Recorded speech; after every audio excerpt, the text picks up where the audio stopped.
wisata alam yang menawan. Dibandingkan dengan pantai, danau memiliki udara yang lebih sejuk karena biasanya berada di kawasan dataran tinggi. Di Jawa Barat banyak danau dengan daya tarik dan keindahannya masing-masing. Namun di balik keindahannya sob, ternyata ada mitos hingga kisah misteri. Dan salah satunya yakni Situ Sanghyang. Situ Sanghyang merupakan salah satu tempat wisata berupa danau atau situ yang berada di Desa Cilolohan, Kecamatan Tanjung Jaya, Kabupaten Tasikmalaya, Provinsi Jawa Barat, Indonesia. Situ Sanghyang termasuk tempat wisata danau yang populer selain Situ Gede yang berada di Kecamatan Mangkubumi. Dan terkenal sebagai tempat wisata yang murah namun indah, unik, romantis, dan penuh dengan cerita legenda serta mitos yang melekat. Pada dasarnya sob, tidak ada sejarah resmi yang menceritakan tentang asal mula dari Situ Sanghyang ini. Diperkirakan situ atau danau ini sudah ada sejak zaman Mataram kuno. Terdapat sebuah legenda mitos atau dongeng yang menyebar dari mulut ke mulut, yakni tentang tenggelamnya perkampungan Saung Gatang.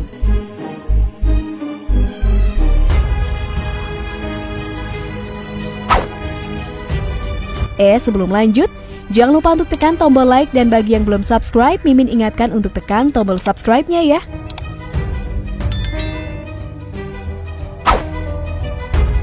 Di balik keindahan yang dimiliki Situ Sanghyang, ternyata tersimpan sebuah legenda yang berbau dendam dan amarah.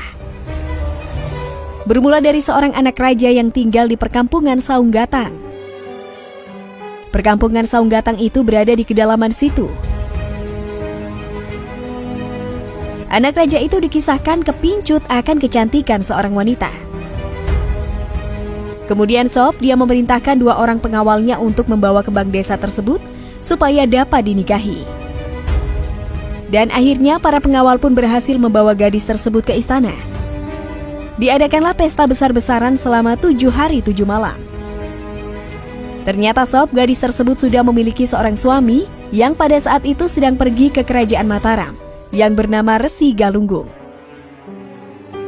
Ketika kembali ke desanya, beliau mendapati kabar bahwa istrinya dibawa ke istana untuk dinikahkan dengan anak raja. Mendengar hal tersebut, dia pun menyusul ke istana dengan wujud budak buncir atau anak kecil hitam, dengan sebelumnya meminta para anjing untuk menggonggong sehingga suaranya beradu dengan pesta pernikahan anak raja. Dan meminta untuk bertemu dengan anak raja, namun ditolak oleh para pengawal yang menjaga di depan istana. Mendengar hal tersebut, Resi Galunggung pergi sambil menancapkan lidi. Dan beliau berucap, siapa saja yang dapat mencabut lidi ini, maka aku akan bertekuk lutut di hadapannya. Anak raja tersebut akhirnya berusaha untuk mencabut lidi tersebut, namun tidak berhasil. Ketika Eyang Resi mencabut lidi tersebut, keluarlah air dari dalam tanah yang akhirnya menenggelamkan perkampungan Saung Gatang tersebut.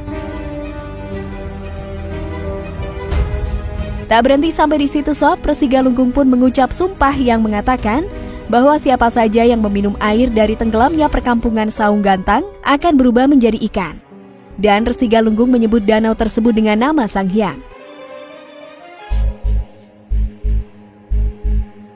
Selain itu sob, situ satu ini kabarnya menjadi tempat berkumpulnya makhluk halus seperti jin dan siluman pada saat malam hari.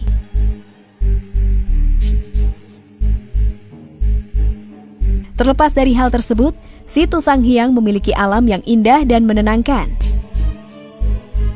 Bahkan dijadikan tempat berenang yang seru oleh anak-anak yang tinggal di sekitar situ.